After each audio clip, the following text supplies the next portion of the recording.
Diabetes ఉంది, diet చేస్తూ tablet తీసుకుంటున్నా బరువు తగ్గట్లేదా? అయితే మీకోసమే injection with 100% accuracy, top moving India and US also. అదే Mounjaro injection. Tirzepatide medicine name, manufactured by Lilly. ఇది వీక్లీ వన్స్ మాత్రమే తీసుకోవాలి.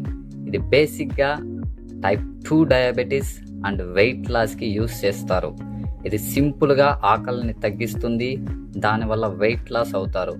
స్టార్టింగ్ డోస్ వచ్చి 2.5 mg నుంచి అప్ టు 15 mg దాకా ఉంటుంది. ఒక పెన్లో 2.4 ml ఉంటుంది. 0.6 ml ఒక సింగిల్ డోస్ లెక్కన 1 monthకి ఒక పెన్నుని యూస్ చేస్తారు. ప్రజెంట్ మార్కెట్లో దీని ధర 2.5 mg 14,000, 15 mg 27,500 దాకా ఉంది. ఈ ఇంజెక్షన్ మీరు మీ డాక్టర్ సలహా మేరకే యూస్ చేయాలి. నా ఎఫర్ట్స్ నచ్చితే లైక్ చేయండి. ఇలాంటి అప్డేట్స్ కోసం సబ్స్క్రైబ్.